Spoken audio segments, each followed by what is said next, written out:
Some heads are gonna roll, dun, dun, dun, dun. Some heads are gonna roll, dun, dun, dun, dun, dun, dun.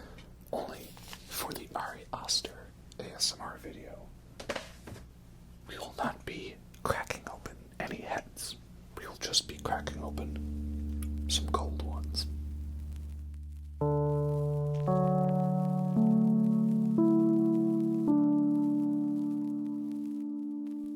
I don't know if anyone's gonna get it, but like the reason is that Judas Priest album has the song "Some Heads Are Gonna Roll," and Ari Aster has something against heads. I don't know what it is. And also the Coors Banquet, Coors Original, as we call it in Canada. I will not tolerate any Coors slander. This is just what I had in my fridge, and it's a nice, good, cheap beer. I like it. So hello everyone, and welcome to the ASMR review show. For this video, we are talking about all of the movies from upcoming, hot, new, young director Ari Aster, who is of course everyone's favorite guy to make movies and base their entire personas around them. Like Hereditary and Midsommar, and now most recently we have Beau is Afraid. And then he's done some other short films over the years that I don't really know, but I'm pretty sure those are his only three main films, am I right? Yeah, we're going to talk about those, because Beau is Afraid just came out, and I have some thoughts on it. And I thought, well, let's talk about his other movies, which I've actually already reviewed. In the past, I did a review of Hereditary and Midsommar when I was doing a whole bunch of horror movie reviews. So, now we're going to do all those together in one video, because why not, It's funny, I couldn't really think of many intros for the video, and I thought one would be funny was asking, hey, are you okay? No. Someone asked Ari Aster that on an AMA, and he's just like, nope. And I got my Suspiria shirt, right? Because that's a good classic horror movie. And I've got my Chewbacca robe on, because it's like a bear suit. So we've just got references all over the place. Yeah, so Beau is Afraid. I enjoyed it. I didn't love it on first viewing. I'm really interested to watch it a second time to see if I like it more. I mean, it's a movie that I definitely am like going over in my head a lot more about different scenarios and thinking about it, and I'm rewatching it in my mind and I'm reading into it, so I feel like this one is going to have some pretty good staying power in sort of my mind about what I think of movies and stuff. So it'll be interesting to see how it holds up on second viewing, because I didn't love it. And I had a few little issues with it here and there. Like, nothing was wrong with the movie and it wasn't bad. But, like, did it need to be 3 hours? I don't know. I feel like there was a couple bits where it was definitely being stretched a little bit. Like, really wanted to hit the epic 3-hour length. I don't know if it needed to be. Like, without spoiling, we'll get into spoilers when I talk more about it. Like, there's a shot where two characters are giving each other a hug, and it just kept going on. Like, I almost started looking at my watch, like, I get it, guys, they're hugging, they're happy to see each other, they're giving each other a hug, and then I was like, okay, that's the end. No, it keeps going. It's not like there's music playing in that scene, or that it's drawing out tension or drama. It's just a very lengthy shot. It's like they kind of put every shot that was shot for the film in the movie, and then they didn't bother actually trimming those shots down. They just used all the coverage footage that they had. So did it need to be 3 hours?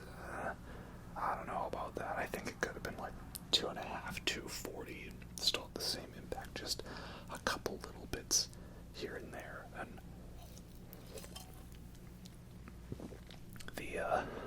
basically the 3 acts of the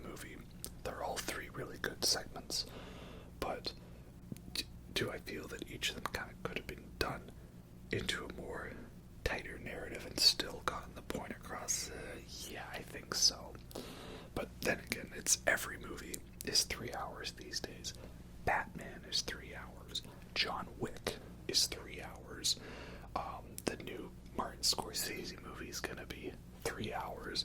I'm betting that David Fincher movie, The Killer, is gonna be 3 hours. Batman is 3 hours. I already said that. Avatar is 3 hours.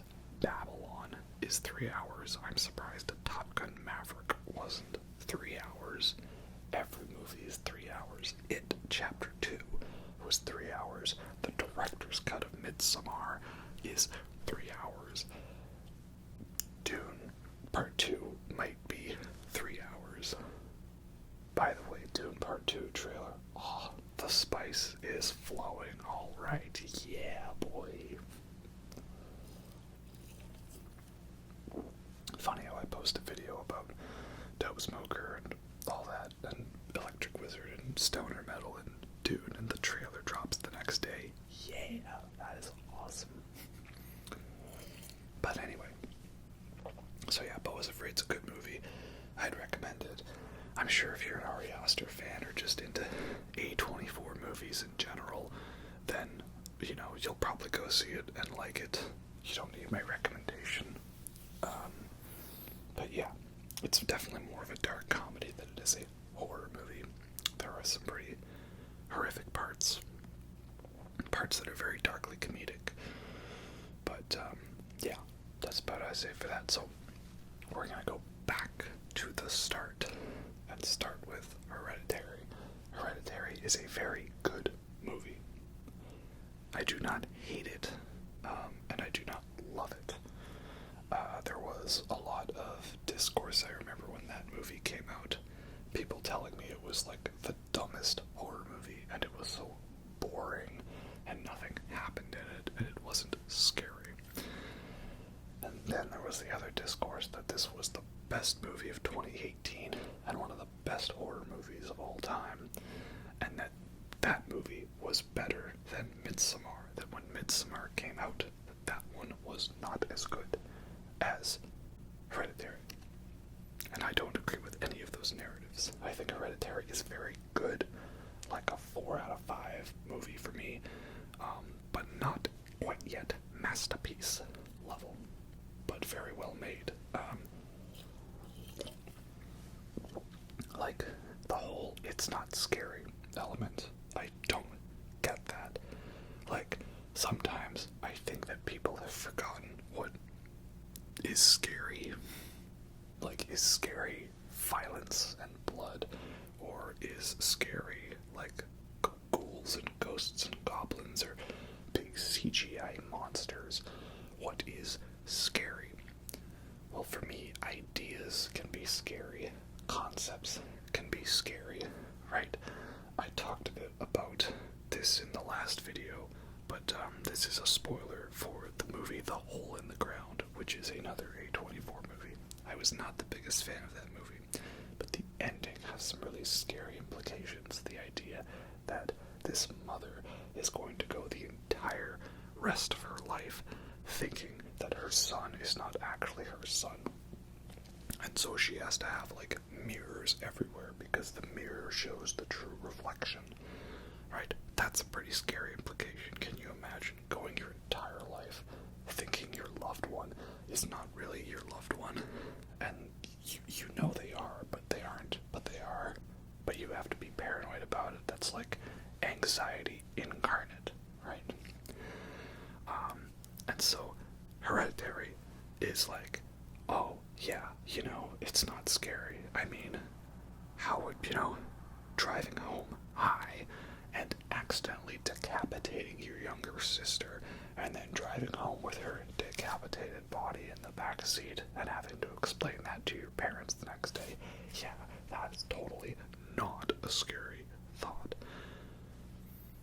Hello.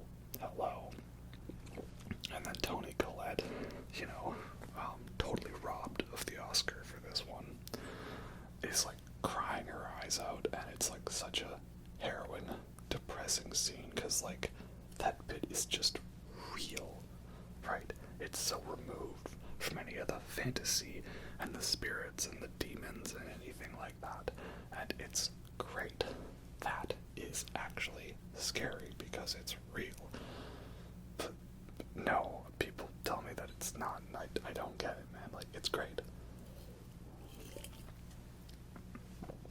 And then the rest of the movie's just got a very uncomfortable sense of dread.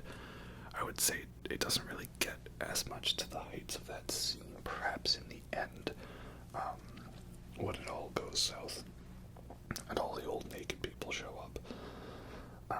It's pretty good from there, but yeah, it's just about dread, you know, and uncomfortableness, that it is actual, like, horror, if that makes sense.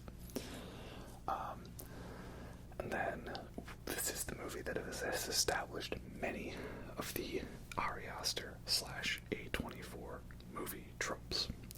The three that I like to point out are: 1, people being set on fire; 2, head trauma, heads getting smashed in or destroyed; and 3, dead animals, right? So in Hereditary, we have the dad being set on fire when she burns the book, and we have the head of the girl, the daughter, getting cut off from the car. And then for dead animals, there's like a lot of dead birds and stuff in this movie. So those are the 3 main ones, but we get a couple others here and there. One is old naked people, and another is creepy cults or people behind the scenes pulling the strings of everyone involved, right? And these are all elements that get carried over into Ari Aster's other films, which might be the reason people don't like them as much, because they feel like they're just going through the motions again. You know, it's not new, it's not fresh. But I think he's found interesting ways to incorporate these ideas. So, yeah, it's a good movie. I like it. You know, it was, I didn't see it right away. I don't think I watched it until maybe after Midsommar, or like just as it was coming out. I think it was then, because Hereditary was 2018 and Midsommar was 2019, so they were pretty close together. Yeah, I think I watched it just before to kind of like get hyped for Midsommar, because I was really interested in that one. And yes, that brings us now to Midsommar, because it's just Midsommar, but because it's spelled weird, I have to say it like, oh, Midsommar, all fancy like that, right? Yeah, so I love Midsommar. It's amazing. That might be another one of my controversial opinions or unpopular opinions. I prefer Midsommar to Hereditary, which I know most people would prefer Hereditary to Midsommar. But yeah, I love this one so much. The theatrical cut is great, because that's the one I saw in theaters. But then there is the 3-hour director's cut with all the extra stuff, and that is also a great movie. Yeah, weird that I don't find the 3-hour director's cut of Midsommar too long or too boring. That one to me is like the 3 hours flies by in that film. It's just so much uncomfortableness in that movie. And again, is Midsommar scary? Well, no, but does it have horrific ideas in it? Yeah, like the horrific idea that one of your family members snaps and then murders Sudokus the family and themselves, right? Yeah, that's a pretty tragic bit. And like the Florence Pugh, again, also robbed of an Oscar, totally killing it in the role, and just her crying scenes feel so real. Like, it just like makes you sad. Like, just, oh, I feel like weird watching this. Like, I'm, you know, viewing privy to like someone else's personal conversation or something like that. Yeah. And the beginning of Midsommar is not too slow. It is not too boring. Midsommar is a perfectly paced movie because we need all this at the beginning to establish Danny's relationship to Christian and how she is alone in this world, and therefore why she is so susceptible to the cult manipulation. You could view this movie as the whole good for her thing, but, obviously taken to the extreme. Like, it's good that she is dumping Christian and breaking up with him, but is it good that that involves, killing him in a bear suit and, becoming a member of this weird murder sacrifice cult? Well, no, it is not. So, that's the way. It's good that she broke up with him, but in, like, the worst way possible, right? Yeah. That's, the good for her cinematic universe, like Midsommar, Gone Girl, and Knives Out, Us. Yeah, a lot of movies in that, and a couple others I haven't seen, like Thoroughbreds or Swallow. Yeah. So it's not a girl boss movie, but some people it is because they like basing their personality around Ari Aster movies. Oh yeah. But yeah, so it's a very important intro to the film to establish characters and relations. I also like how Ari Aster is, he's, people talk about how it's like, oh, it's his thing that he, hints that things are gonna come up in future. You mean foreshadowing? That old storytelling technique that's been around, like, forever. That's not just an Ari Aster thing. It's an Ari Aster thing that he blatantly puts it in your face and you don't necessarily know what it means, right? Like, he's more, shall we say, overt with his foreshadowing, right? Like, Hereditary does a good job of kind of telling you, like, there's a demon thing and he has to possess someone and a bunch of bad stuff's gonna happen, so that when the bad stuff does happen, it's not actually really explicitly stated, but you as the audience, the movie is like, yeah, come on, man, I think you figured it out by now, right? You've got this. Yeah, you've got this. And then Midsommar literally opens with a mural that says, this is everything that will happen, right? But again, you just get a couple quick seconds and be like, okay, there's that there, and that, oh, okay, it's gone. But yeah, it's always fun that mural pops up and I just yell out, spoiler alert. And what's the foreshadowing? Ari Aster foreshadowing in Beau is Afraid. We'll get to that in the spoiler talk for that movie. But needless to say, it's pretty good, pretty well done. I liked it. And I love how Midsommar is like shot like in the middle of the day. You don't really get that in horror movies, like daytime horror, but it does a great job. So when the night happens, it's even more spooky. That is good. And I like how the movie plays on the whole trope of unlikable characters in horror movies. A lot of times in horror movies, the characters are intentionally unlikable, or, you dislike them, right? Because you want to see them die and have the body count rise. Right? It's kind of a thing in horror movies, like we just assume, like, oh, yeah, that guy like kicked a dog, so he's gotta die. And that guy cheated on his girl, so he's gotta die. That guy didn't file his taxes, so he's gotta die. That guy said that Sammy Hagar was better than David Lee Roth, so he's good. Wait, that was me. Oh, no, wait. Yeah, it's just kind of a thing, like, and you don't really bat an eye on it, right? Like, characters do bad things in movies, and your first thought is just like, oh yeah, they gotta die, right? Or you're just like, oh buddy, I don't like you, so that if something bad does happen to them, you aren't necessarily wishing for it, but you're kind of okay with it, because they're movie characters. That's how it is. And it's satisfying. So Midsommar gives us a bunch of unlikable characters, or characters that do not really cool things. Like, what's his name? Josh, how he, sneaks in to read the book. Or the dude knows what the Adastube is. And they're like, what's that? is it scary? And he's just like, you're gonna have a fun time. Just nothing. Bruh, you don't want to warn him a bit. You know what's coming.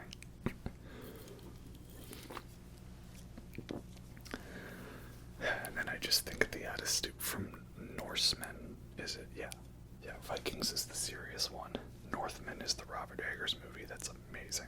And then there's Norsemen. Vikings, The Last Kingdom. Norsemen. Yeah, the silly one. Do we really have to do the Attitude? Could we just not do it? Yeah. And there's your head trauma, the Attitude scene. And building gets set on fire. Yep. And there's a dead bear. A lot of dead animals in this. And then also creepy cult controls everything. Ari Aster foreshadowing. And what was the other one? I said I had a couple in there. I'm forgetting all of the Ari Aster A24 tropes. But yeah, there's a lot of them. So then I was curious, how does Beau is Afraid compare to all these tropes? Well, we'll get there. We'll get there. So, yeah, or what's his name? Will Poulter's an eyebrows guy, right? Mark, I think it is. Yeah, Skin the Fool. Right, again, he pees on some tree, so obviously we've got to murder him, right? And again, it's not necessarily that you as the audience might think these characters deserve that fate, but it's kind of framed in a way where you're not really supposed to bat an eye at it happening, like, oh yeah, it was a character in a horror movie and they died. That's what happens. Characters in horror movies die. That's why we watch them, right? That's just, you accept that's part of it, right? Like if you're watching a comedy and it had an absurdly high body count and that didn't seem like it was the point of it, you know, like it wasn't Tropic Thunder or something, that would seem out of place, right? But it doesn't in a horror movie. And so then it kind of feeds into this whole cult manipulation thing, you know, because we're so ingrained to seeing unlikable people die in horror movies, and we don't bat an eye at it. We don't bat an eye at these characters, even though did any of them really, really do anything that would necessitate, you know, death by horrible means, you know, like Blood Eagle and Foot in Ground and Skin the Fool and drowning with the bag on them and the bear suit, right? Yeah, so I like the way the movie does that. Very well done indeed. I've done a full review on this movie already, so I guess I don't need to talk too much about it. But yeah, I love Midsommar so much. It's like everything I wanted in a good horror, thriller, suspense movie, and it's so well shot and well acted, and the score is amazing. Like just that weird, creepy yet angelic drone that goes on for like the final 10 minutes. It's like the perfect build. And yeah, so many great sequences in it. And it's 3 hours, and I can watch that movie like it's nothing. Yeah, real great movie indeed. So then we get to Beau is Afraid, which I had very high expectations for. At first I was disappointed, that the title was not Disappointment Boulevard, which I thought was a pretty cool title. But I guess looking into it, according to Ari Aster in an AMA on Reddit, that was never going to be a title. It was a fake title thrown out to distract from the script being based off of a short he did called Beau. And therefore this would help distract people comparing the two and realizing they were one and the same project. So it was all just a fake title thing, you know, to cover up for it. So, okay, I guess I can't be too disappointed in that then. But yeah, Beau is Afraid is the movie. Recently released, 3 hours long, starring Joaquin Phoenix in the titular role. And it's not a horror movie. It's a dark comedy that also happens to be a literal waking nightmare. It is quite a nightmaric journey indeed. And this is the thing, I complained about the length a little earlier, and you know me, I'm not one usually to complain about the length of a movie. A lot of my favorite movies are very long. A lot of them are very boring, right? Boring A24 movies, 2001: A Space Odyssey, Apocalypse Now, the first Alien movie, Tree of Life. Boring movies, right? But it's more about, like, you know, what's the pacing accomplish? And that's the thing, is they really wanted to make this a big 3-hour epic movie, but did it need to be to get the point of the journey across? Not necessarily. And there are some sequences that are very slow indeed. But then again, I'm gonna rewatch it, and maybe I will, you know, be more into it. Like, I think I rated this one like a 3.5 on my Letterboxd account when I first saw it, and I'm already thinking in my mind, like, I know that when I rewatch it, I'm gonna bump that score up a little bit, and I have a feeling this one will come pretty close to being in my top 10 for the year, just by thinking about it, because it's a very well-made film, and there's layers to it, like an onion, so that is good. Layers you can peel back like an ogre. Okay, so let's go off on the Ari Aster tropes for this movie. Head trauma, yes. Lots of head trauma, indeed. Very much so. You got the Adistoop guy at the end, the defense lawyer. Very good. And there's that guy who, I think that dead body we see in the street was the guy that jumped. Yep. Lots of head trauma. Okay, we're set on that. Very nice indeed. What's up next? Somebody being set on fire. Ooh, not exactly. I was watching for the tropes, and if I recall correctly, we don't see anyone get set on fire, so that is kind of disappointing. I feel like Ari Aster kind of pulled back on some of his tropes, and that's why this is the weakest one so far, right? But weak isn't just not as amazing as Midsommar or Hereditary, right? I thought in the very last shot that the boat engine was going to explode, and he was going to get lit on fire, and I was hyped for it, and then it didn't happen. Oh, so close. Very disappointing, man. Get your act together. Okay, next one. Dead animals. Not really either on this one. I'm not vibing it.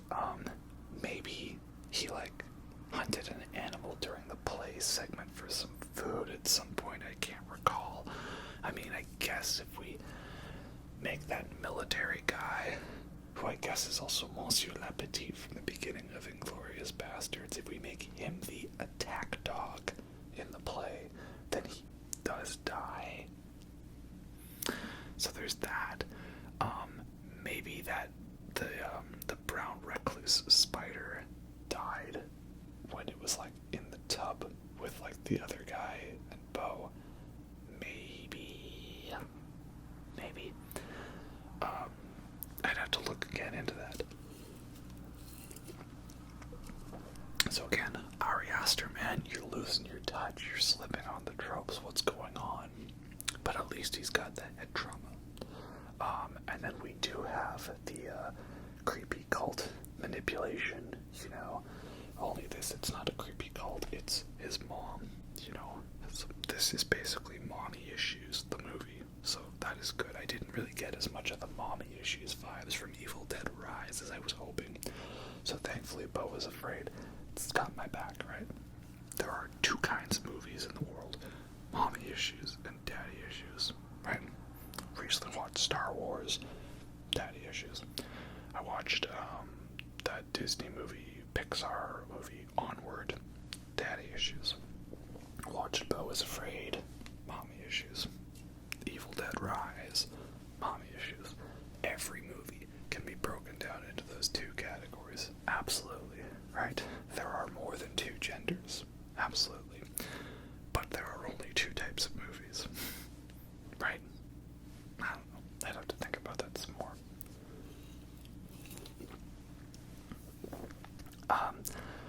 So, yeah, his mom is the one controlling everything, because even in the end, when we think that he has won, it was actually all for naught.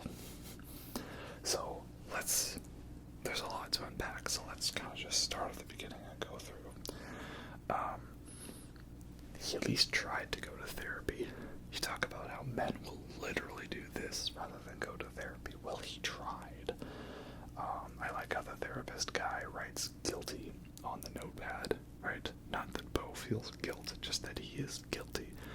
And that's, again, great Ari Aster foreshadowing, in that literally nothing that happens in the movie matters. He is already guilty. His fate has been decided.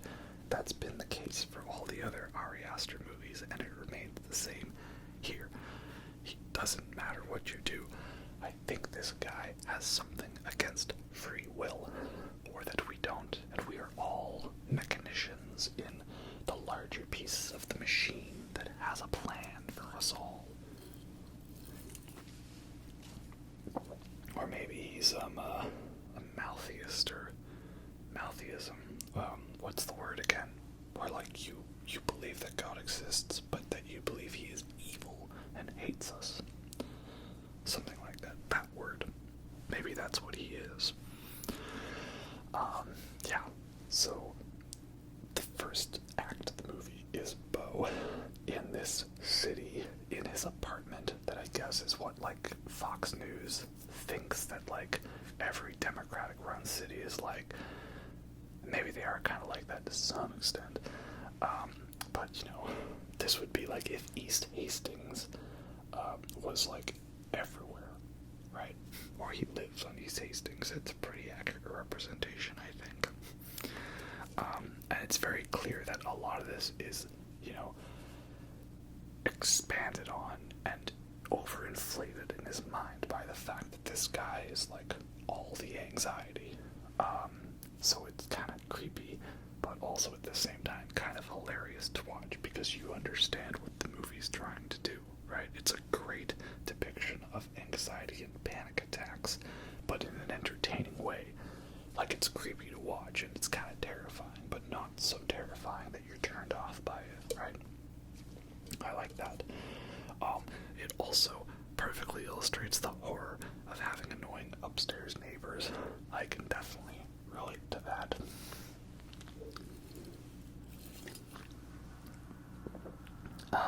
People complaining about the music and the horror of not knowing if spiders are lurking around.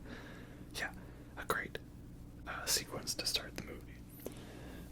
And then, yeah, we get the main plot point that Beau's head's mom is gone because Ari Aster head trauma strikes again. And yeah, again, that's the inciting incident, and it does take a while to get to that point, right? Again, is everything that occurs in this opening segment necessary? Yes. But is all of it necessary? Is it all essential? No.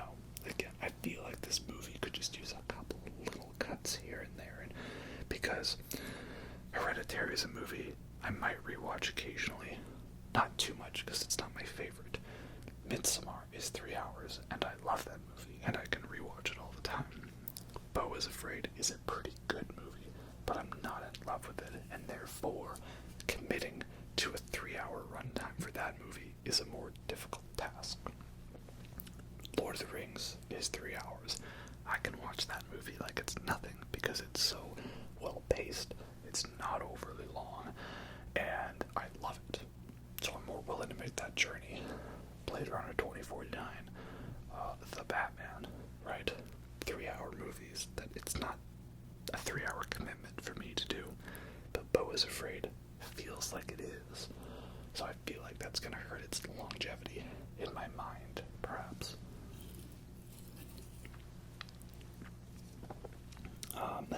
But yeah, eventually he goes on his quest to get to the airport and get to his mother, to which he ends up running naked into the streets because he lost his apartment keys, let a whole bunch of people in, forgot to drink water, didn't have any water around, nearly got bit by a brown recluse spider. Yeah, such a great opening sequence to the movie. And then he gets held at gunpoint by a cop who's just like yelling at him and stuff. And then he gets stabbed by the birthday boy stab man, and his balls are really swollen. There's a couple of quick shots of his testicles in this, and yeah, it's great. And then he gets run over by Timon from The Lion King, and the one actress who people know her from stuff, but I don't really know her from anything. You know the one, that one. But she's great. Yeah. And then he wakes up in the most horrifying scenario ever. He's in the bedroom of a K-pop fan. Oh no, the horror. Yeah, this is the best part for me because it's the part where Nathan Lane shows up, and Nathan Lane is awesome. I did not know that was Nathan Lane, but listening, I kind of recognized, and I was like, where do I know the voice from? Oh, it's Timon. And then just anytime he's talking off screen, I just picture Timon in that scene. It's great. You know, my brother, you need healing. Wow, Beau, you ain't going anywhere. I really want to see people take lines from Nathan Lane's character in this movie and overdub them for Timon in Lion King. That would be great.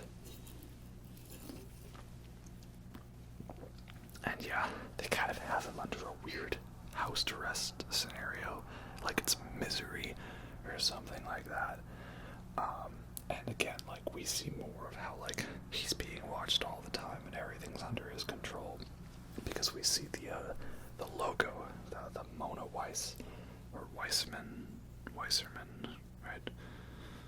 But the MW logo is on everything, which I think is great because it's a production logo in the opening of the film, right? That was one of the opening logos, and then we see that logo, we start seeing it on like the microwave dinners and a bunch of other stuff, and then I see that logo and I'm like, wait a minute, that was the production company, right? Like, I feel another film that did that was Don't Look Up, because I think like there's like an opening, is it Bash is the company logo? I don't know, I don't really remember that movie much, it wasn't that good. But there's like a Bash company logo at the start of the movie, or like we see like a Bash logo on what's very obviously like a Sony, some kind of like Bluetooth speaker, and then we find out later that, oh, that's the company that filmed, like, so, you know, some subtle foreshadowing like that. Yeah, some more that the company is behind everything, right? But it's actually his mom's company. Everyone's hired by his mom. Is that actually realistic? No.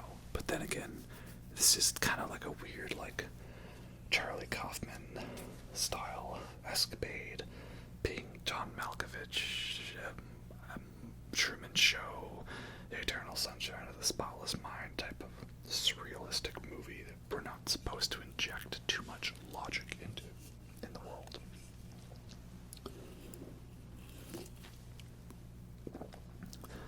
Also, one thing I was disappointed by was Ari Aster. You did such a good job of demonstrating what mushrooms are like in Midsommar, like very accurate. And then you did weed, I think it was, in this movie, and it's nothing like what it is. Oh well, it's like, I don't know, he did such a good job of doing a realistic drug portrayal that then he went back on that and went to like movie drug portrayal, you know, like movie version of acid. Here in the middle of the movie is where we get to the famous Ari Aster foreshadowing, which is that, again, I love how it becomes more and more overt as the films have gone on, right? Hereditary was a guy read a book describing what would happen. Midsommar, as we saw a mural showing what would happen. Now, somehow he manages to turn on a TV and it just magically shows literal frames from the movie that are going to happen. Again, that it's all predetermined, that it doesn't matter what he does, he cannot escape. And yeah, I like how we get a couple of those shots, and then the one in the background is of a stadium. And you're like, what's that all about? Some kind of arena of sorts. And then when we get to that, it kind of clicks in your mind like, oh, I remember this. How could I forget? Maybe because this whole sequence was 2 hours ago.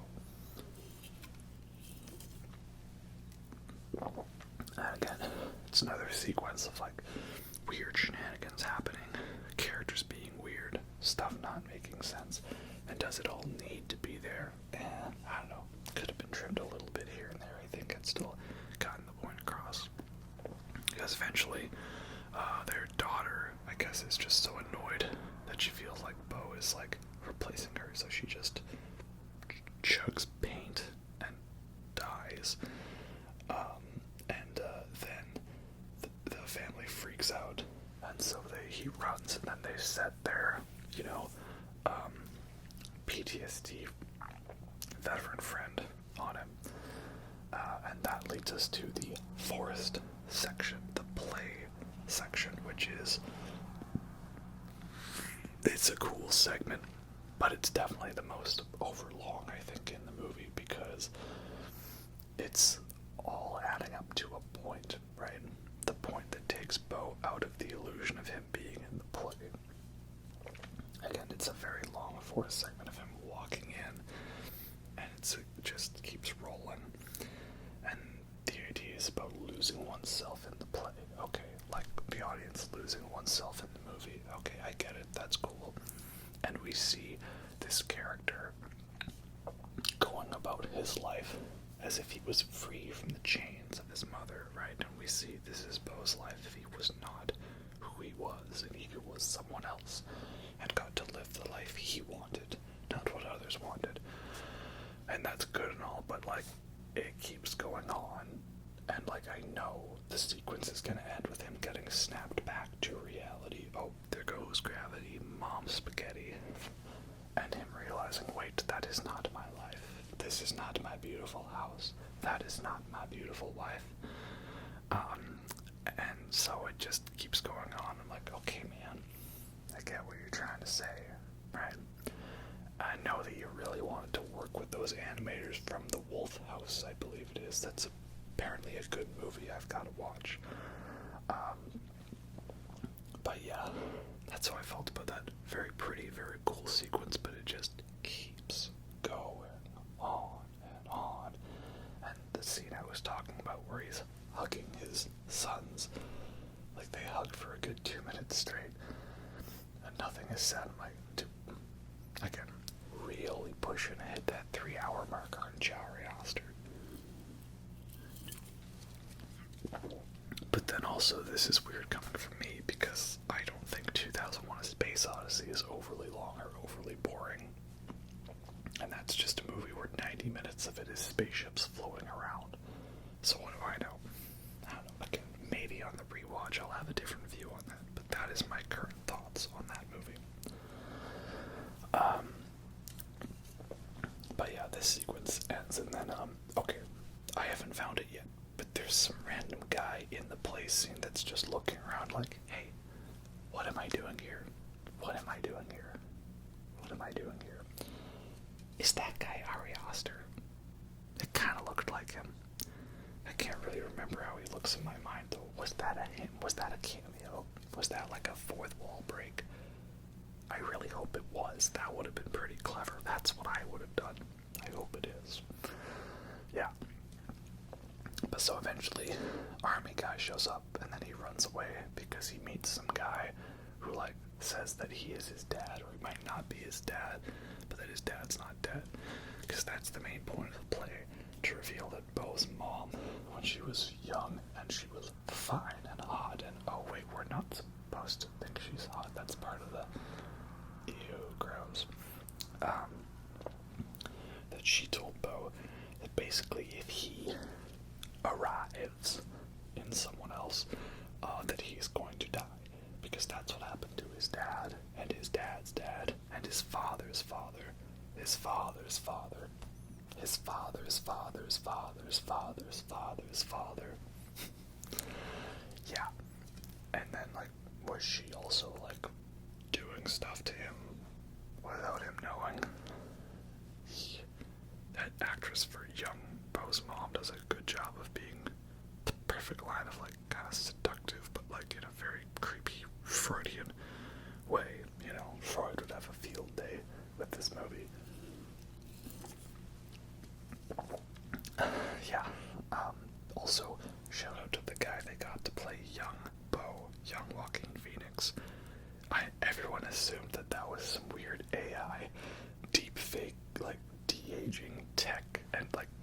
just the guy's face. He just looks like weird, creepy, de-aged Joaquin Phoenix. Okay then, man. Sure. Yeah. But that's essentially what takes him out of the play. He's like, wait, I can't have kids because I'd be dead. Right? Though, why the whole having sex and having kids at the start of the play wasn't the thing to take him out of it, I don't know. Because Ari Aster wanted a long segment where he worked with the animators from The Wolf's House, okay? That's how it is.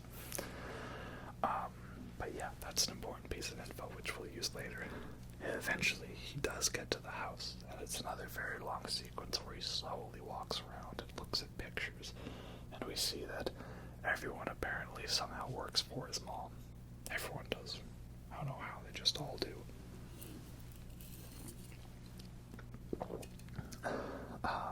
And yeah, he's late for the funeral, feels bad, but then his childhood crush shows up, and she's really into him. So again, we get naked old people. Alright, yeah, very good. And then she decides to have sex to Mariah Carey. Okay. And then also she restarts the song because the pacing wasn't right. Yeah, I'm feeling a little called out here on that one. Just saying.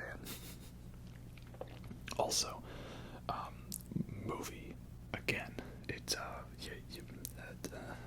can I say this? Yeah, the woman on top.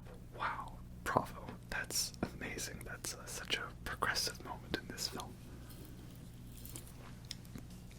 Because, you usually always have the guy on top in movie smex scenes. And I love how that Lady Bird calls that out, like, she's on top, and then that was her first time doing it, and Lady Bird's like, wait, that was it? That was all it was? I was on top for my first time. So yeah, it's fun tropes. But yeah, there's another darkly hilarious scene that Beau does not die when he arrives. But the girl does. That's hilarious and also dark, but hilarious. And then the big twist. His mom is still alive. What? Yep. She was never dead. Some maid of hers, who was like one of the only nice people to Beau in his life, arranged for it to happen. Okay. Sure. And then we get to the attic scene. Oh yes, the scene that when it popped up, I was trying so hard not to laugh because I knew, oh, the internet's gonna have a field day with this scene, and I can't wait to talk to people about it and see their reactions.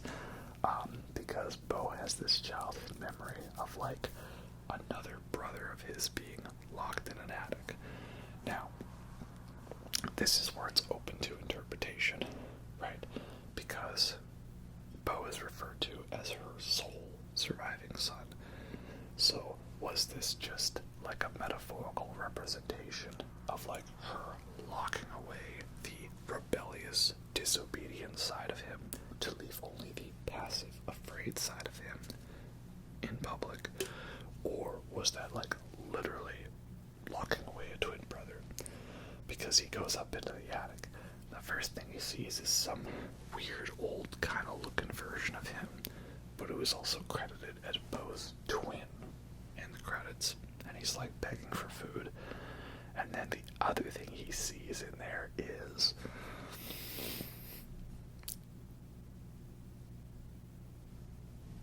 how else do I say it? He sees a giant cock and balls.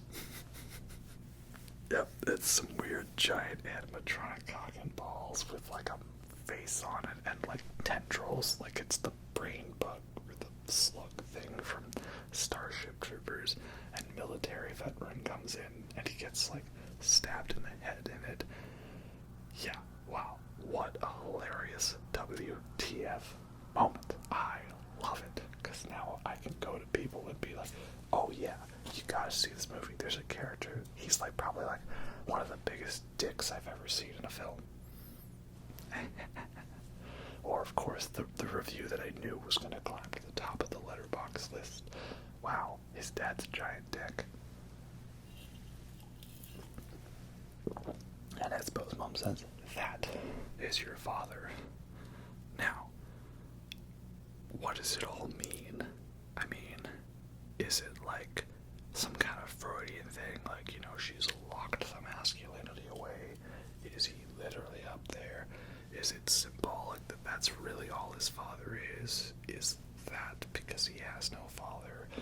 Or, you know, he doesn't actually know who the father is, so really that's all it was just the thing that gives you the thing that goes into the woman that makes the thing, you know? Right?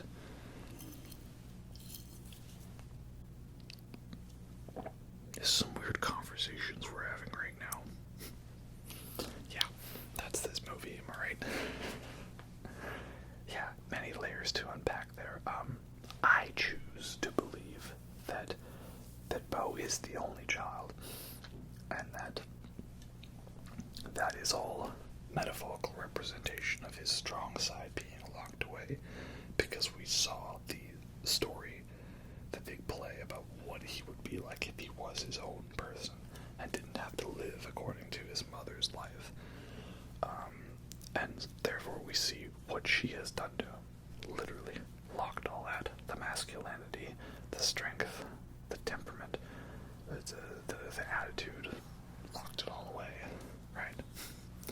Some people are into that sort of thing, though, you know, right? We don't king shame here, except for feet, except for Quentin Tarantino, because he makes good movies. So then eventually that turns into an Evangelion reference where he strangles his mom, and I really want to put the song "The Comes Todd" from Evangelion over top of that. That would be great indeed. You know, I wish that I could turn back time. Da-da-da-da-da-da. Yeah. End of Evangelion, alright. So we think maybe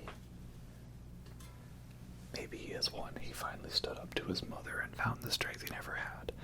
But nope, because he goes out on a boat, and now he's on a boat in the middle of a weird arena, and there's a whole bunch of audience spectators, and this is the thing I didn't notice, but apparently they all have like real weird faces.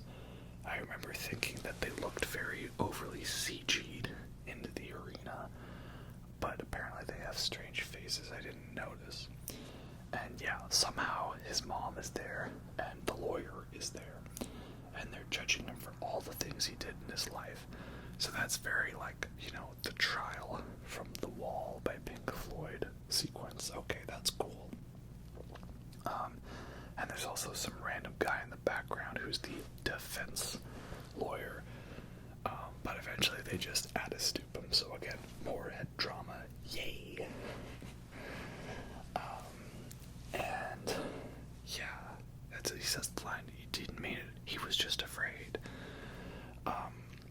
So the ending to this movie, I'm not sure how I feel, because at first this ending annoyed me.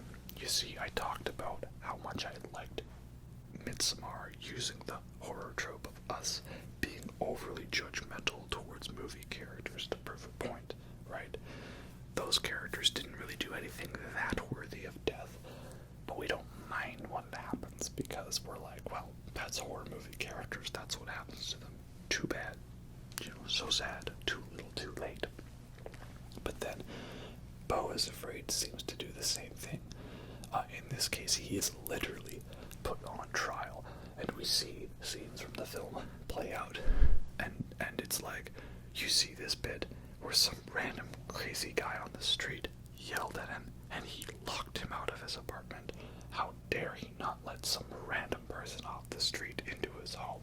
What a monster. Doesn't he deserve to die? Right?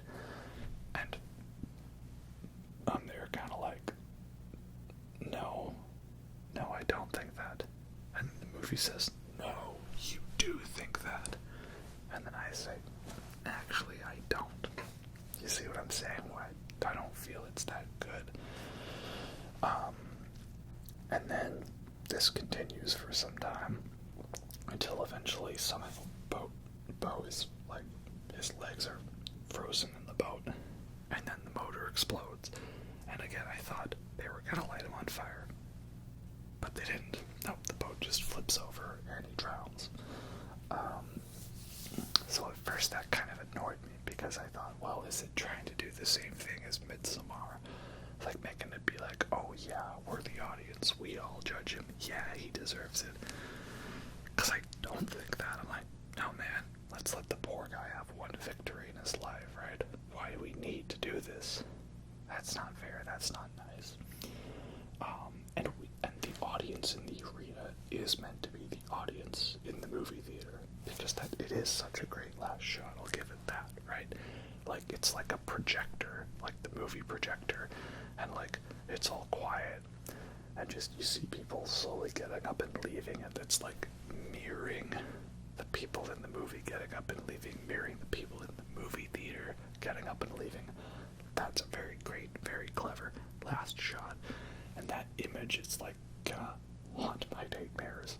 One of my favorite last shots in a movie. Gives me very like Brazil 1985 vibes too, just big and ominous and silent and foreboding. So I like that a lot. But again, the implication is that the audience here that's screaming for blood is us, and I don't think that. So I was kind of like, damn it, Ari Aster, you couldn't leave well enough alone. You had to have the ending of your movie be so that someone was controlling the strings all along, and that the character had no free will, and they have a miserable ending and they die. You definitely had to do that, Ari Aster. Of course you had to do that, because that's what you did in your last two movies. Okay, you know what? I guess if the movie had to end, it makes sense that you ended it like this. Oh, okay. So you see what I mean? I went from, of course you had to do this ending, to, yeah, of course you had to do this ending. Step 5, acceptance. And again, is this all literally happening? Was this just Beau's own mind putting him on trial, him being not able to escape the guilt of killing his mother? I like to believe that non-literal interpretation. I think that would be very interesting, because it wouldn't be that he literally had the motor of the boat explode on him, and that he was randomly stuck to the floor of the boat, and that his mother was somehow still alive, and he was literally randomly in a stadium. Just that, you know, he tries to live his own life, but he can't, so in the end he drowns himself, like Quadrophenia. But yeah, that is Beau is Afraid. Again, I really like this movie. I need to rewatch it before I fully commit to if I love it. But my initial reaction is that while it is good, I don't love it as much as Hereditary or Midsommar. I feel like the fact that some of the characters are just kind of, you know, not as interesting to watch, and that it's a very long 3-hour movie, might hamper its rewatchability for me. But it's still a very well-made and well-shot film, so I'm hoping a decent amount of people see it, and no matter what, I'm going to be excited for what Ari Aster does next. So we will see, because I feel like most of his projects that he's done, every time he does a movie, it's always like, oh, this was supposed to be his first movie, but he worked on something else. Like, that was the whole thing with Midsommar. It was supposed to be his first movie, or it was supposed to be his first horror movie, and then Hereditary became the first horror movie, and then we got Midsommar. But then all of a sudden, Beau is Afraid was actually supposed to be his first movie, and he'd been working on it for like 10 years. So I don't know if the next one will be this one was actually the real one. Like it's a Saw franchise or something, where, you know, this was all a trap. But then, within the trap, everything else was all a test. But then the guy who made the test was actually being tested by the tester. And then the tester's testees testified to the testament about the testicular testedness. Yeah, that's how I feel. Anyway, yeah, I like Hereditary. I like Midsommar. I like Beau is Afraid. They're all great movies. Hope you guys enjoyed them as much as I did. And, yeah, thankfully we made it through this video without too much head trauma, dead animals, people being set on fire, naked old people, and cult manipulations. But we don't have to end this with the person staring into the camera, because that has been the whole movie, is me staring into the camera. So in true A24 fashion, let us end this with a stare into the camera. Anyway, hope you all enjoyed that. Have a good night. I'll catch you next time.